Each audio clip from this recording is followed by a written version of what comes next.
I'm Ian Evans, and this is one of the forgotten tales of Little Bay. Hailed a Little Bay heroine in the news across the island, Elizabeth Pilgrim was kind of a big deal in Newfoundland in the winter of 1886. She had just been hired as stewardess on the shopkeeper's new schooner, the Sarah Jane.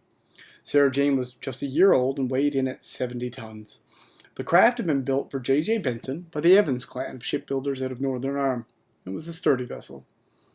I imagine Elizabeth leaving home for the first time, feeling both excited and nervous at the adventure. I picture her standing on the deck of the Sarah Jane as it sailed out of Little Bay Harbor, facing her friends and family on the wharf in the Bight as they waved her goodbye.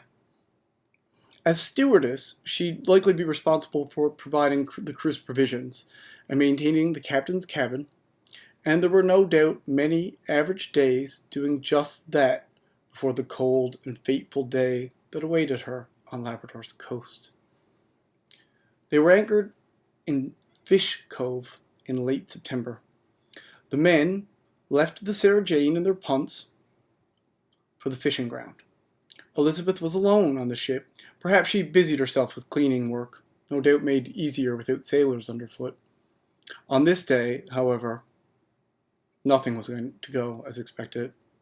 The calm erupted out of nowhere, and in an instant she was entrenched by an intense and sudden storm. The ocean, now awakened, angry, it cast out waves that rose the full height of the Sarah Jane, crashing down wet and heavy upon its deck.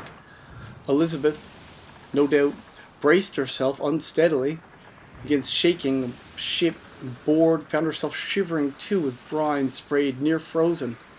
The water, heart-stoppingly cold, would have froze and soaked her through. She may have wondered how long she'd had to be there, just her and the Sarah Jane, shaking, shivering. No doubt she reminded herself in that moment that the ship was anchored. She was just going to have to hold on until the men returned. I imagine her like that, trying to calm herself, moments before she noticed that the ship was drifting. And my, how her heart must have thumped in her chest when she saw the rocks. She was only moments away from being dashed to pieces with the ship. The deck, shifting underfoot, would have made it nearly impossible to stay upright, and the waves that broke out of the sea that day were mountainous things, huge and dark. They broke over the ship again and again. Each one threatened to pull her overboard. The rain pelted painful, icicle-like drops of Labrador in late September, her eyes stinging. She squinted against the brine. She faced certain death there, and she must have known it. Elizabeth hadn't been trained to sail the schooner. What she knew, she must have known from overseeing. Her mind, it must have raced to remember every act she'd seen the seamen perform. Struggling for balance, she would have sprinted to the windlass, her feet soaked and slipping, the deck shifting under her as it attempted to sweep her out to sea, running in water briefly ankle deep before it gushed overboard and threatened to pull her along with it.